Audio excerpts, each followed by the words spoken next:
नमस्कार दोस्तों, मैं अंकुर उपाध्याय स्वागत करता हूं आप सभी का आपके अपने YouTube channel share market analysis में। दोस्तों, मैं आप सभी के साथ यहां पे 3 ऐसे स्टॉक शेयर करने जा रहा हूं जिनमें कल आपको अलर्ट रहना है। अलर्ट का मतलब है कि आपने बॉटम फिशिंग नहीं करनी है अगर गिरते हैं तो, और इस गिरावट में आपको ये बिल्कुल भी नहीं सोचना है कि यहां पे मैं सेल करके पैसा कमा लूं। अगर मैं आपके साथ कुछ लेवल्स शेयर करूंगा, अगर वो लेवल्स ब्रेक होते हैं तो डेफिनेटली आप इनको शॉर्ट भी कर सकते हो। अदरवाइज बॉटम फिशिंग बिल्कुल इग्नोर करनी है, फ्रेश एंट्री बिल्कुल इग्नोर करनी है अगर गिरावट होती है तो। क्यों कह रहा हूं मैं ऐसा? क्योंकि इनके Q2 के नंबर्स आए हैं आज और ये नंबर्स मुझे बिल्कुल पसंद नहीं आ रहे हैं। आपके साथ भी मैं शेयर करता हूं 3 स्टॉक्स हैं जहां पे मुझे लगता है कल के सेशन में बड़ी गिरावट हो सकती है। स्टार्ट करते हैं बाटा इंडिया से। रिलैक्सो के नंबर्स आप सभी ने देखे थे, लगभग 5% क्रैश हुआ था। बाटा इंडिया ने भी अपने नंबर्स पेश करे हैं और नंबर्स इसके भी खराब ही दिख रहे हैं, वो भी काफी ज्यादा। चलिए स्टार्ट करता हूं। कंसोलिडेटेड नेट प्रॉफिट कंपनी ने 54 करोड़ का पेश करा है, 37 करोड़ से बढ़कर आया ये ईयर ऑन ईयर बेसिस पे। मत देखिए इस नंबर को ईयर ऑन ईयर बेसिस पे, इसलिए कम है क्योंकि बेस कमजोर है कोविड वगैरह के चक्कर में, ये इसलिए मत देखो। क्वार्टर ऑन क्वार्टर देखोगे आप तो 120 करोड़ के प्रॉफिट के सामने कंपनी का प्रॉफिट 54 करोड़ पे आया, यानी आधा रह गया है, ऑलमोस्ट आधे से भी कम प्रॉफिट रह गया है क्वार्टर ऑन क्वार्टर बेसिस पे। मार्केट का एस्टीमेट था लगभग 90 करोड़ का प्रॉफिट कंपनी पोस्ट करेगी, जिसके सामने 54 करोड़ का प्रॉफिट है। तो ये मेरे हिसाब से एक कैंडिडेट बन रहा है 5% तक की गिरावट का कल के सेशन में। लॉन्ग टर्म निवेशक कहीं ना कहीं बने रहे, लॉन्ग टर्म के लिए ये काफी अच्छा पोर्टफोलियो स्टॉक है, बट इस सेगमेंट में मेरी प्रेफर्ड पे रिलैक्स हो रही है, वही है। अभी आगे बढ़ते हैं, रेवेन्यू के बारे में बात करते हैं। 830 करोड़ पे आया है, 943 करोड़ से घटकर क्वार्टर ऑन क्वार्टर बेस पे। तो रेवेन्यू में क्वार्टर ऑन क्वार्टर भी गिरावट है। मार्जिन्स 19.39% पे आते हुए दिखे, 19.41% से घटकर, लेकिन मार्केट का एस्टीमेट जो है वो लगभग 25% के मार्जिन्स का था। कल बाजार में एक तेजी रह सकती है, यूएस की मार्केट को देखकर ऐसा लग रहा है। उनका इन्फ्लेशन का डाटा है जिसके बाद मार्केट में तूफानी रैली है, बट उसके बावजूद भी मुझे लगता है ये स्टॉक नेगेटिव ही दिखेगा आपको कल के सेशन में। तो एक तो बाटा इंडिया जिसके नंबर्स बहुत ही खराब दिख रहे हैं।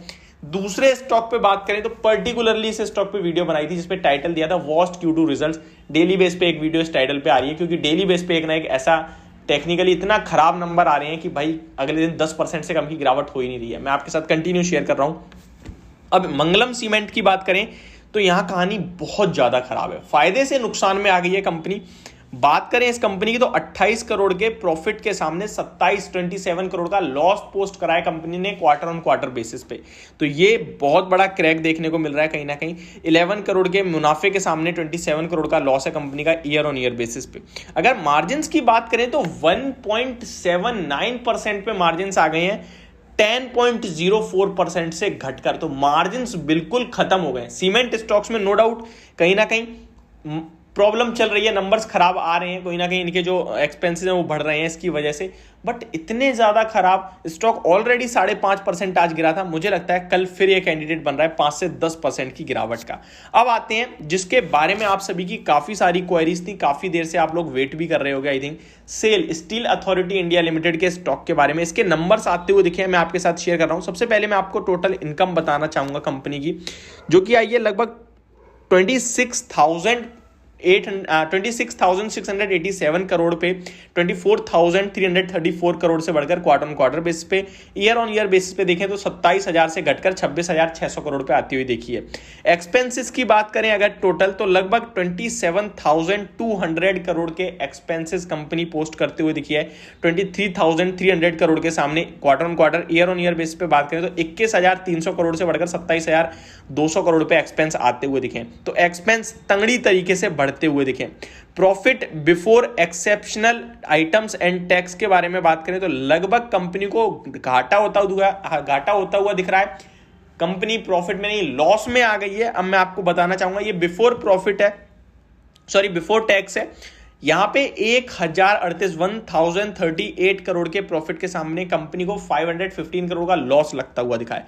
यहां मैं आपको कंफ्यूज नहीं करूंगा, डायरेक्ट नेट प्रॉफिट के बारे में बात करते हैं तो नेट प्रॉफिट तो है नहीं, नेट लॉस है कंपनी को, और लगभग 776 करोड़ के प्रॉफिट के सामने कंपनी ने 385 करोड़ का लॉस पोस्ट करा है। और लगभग 4,300 करोड़ के मुनाफे के सामने 385 करोड़ का लॉस है ईयर ऑन ईयर बेसिस पे। तो नो डाउट स्टील स्टॉक्स तो वैसे ही काफी खराब नंबर्स पेश कर रहे हैं, कंटिन्यू आप सभी देख रहे हैं, चाहे वो जेएसडब्ल्यू स्टील हो, टाटा स्टील हो, बट खराब नंबर्स के बाद तेजी बनना स्वाभाविक हो रही है हर मेटल स्टॉक्स में। तो मैं इस पर टिप्पणी नहीं करूंगा, बाकी नंबर्स बहुत खराब है, मैंने आपके साथ कंटिन्यू शेयर भी करा है। अर्निंग पर शेयर देख के भी आप समझ जाओगे 1.88 रुपीज के सामने माइनस 0.93 का हो गया है, माइनस हो गया earning per share quarter on quarter. Year on year base पे तो बहुत बड़ा क्रैक है, 10.42 रुपीज से घटकर अर्निंग पर शेयर माइनस 0.93 हो गया। तो ये नंबर्स हैं सेल के, जो मुझे लगता है इस स्टॉक को कहीं ना कहीं पिटाई पड़नी तो चाहिए, बाकी देखते हैं कल कैसा होता है। तो ये मेरी वीडियो, होप आपको समझ और पसंद दोनों आई होगी। Thank you so much for watching this video, have a great day guys.